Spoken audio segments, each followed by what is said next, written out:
Perkenalkan, nama saya Ripka Bori Saveria Malau, NPM 520 171 1277. Di sini saya akan menyampaikan mengenai review film Kala Benua. Oke, yang pertama adalah kesan dan pendapat saya mengenai film Kala Benua.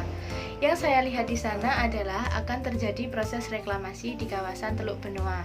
Jika saya sebagai warga yang ada di sana, pasti sangat tidak setuju akan adanya reklamasi tersebut, karena akan mematikan rezeki para nelayan yang sudah sejak dahulu melakukan pencarian ikan di wilayah Teluk Benua tersebut. Selanjutnya adalah informasi yang saya dapatkan dari film Kala Benua tersebut. Butuh 200 tahun bagi orang Bajo untuk menjadikan 3 hektar menjadi 12 hektar. Sedangkan Teluk Benua adalah 1.400 hektar dilihat dari Tanjung Benua.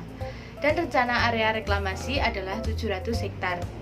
Selanjutnya, pada bulan Desember 2011, jalan tol yang melintasi kawasan Teluk Benua itu dibangun.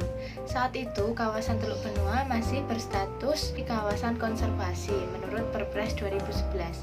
Setahun kemudian, sekitar bulan September hingga Desember 2012, para investor dari PT TWBI atau Tirta Wahana Bali Internasional tersebut mulai menjajaki proyek reklamasi. 2 tahun kemudian, pada bulan Mei 2014, PT TWBI tersebut mengajukan proses AMDAL karena adanya keputusan dari Perpres 2014 bahwa kawasan Teluk Benua tersebut berubah menjadi kawasan budidaya. Selanjutnya, pada tanggal 2 Agustus 2013, masyarakat Bali menolak adanya reklamasi tersebut karena akan mematikan rezeki para nelayan yang sudah sejak dahulu mencari ikan di daerah Teluk Benua. Lalu, informasi yang juga saya dapatkan dari salah satu penduduk di kawasan Teluk Benua yang berprofesi sebagai nelayan, dia berkata bahwa dia mencari ikan dengan metode fishing ground, yang artinya dia mencari ikan tidak hanya di satu tempat, melainkan dia berpindah-pindah, tergantung keberadaan ikan yang banyak saat musim itu. Jadi apabila ada reklamasi, maka akan mengurangi kawasan mereka untuk mencari ikan yang berpindah-pindah tempat tersebut.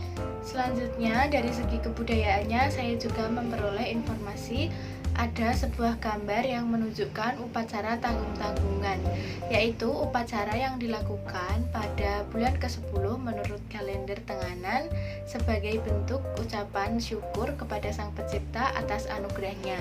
Ada juga gambar yang saya lihat adalah sebuah gambar yang sedang perang, dan ternyata itu adalah tarian perang panda yang digunakan untuk pemujaan kepada Dewa Indra sebagai dewa tertinggi di Tenganan, Bali. Selanjutnya, saya menemukan istilah yang belum saya mengerti dari film tersebut, yaitu AMDAL. AMDAL merupakan singkatan dari analisis mengenai dampak lingkungan, yang berarti merupakan kajian dampak besar dan penting untuk pengambilan suatu keputusan untuk membentuk suatu usaha atau kegiatan.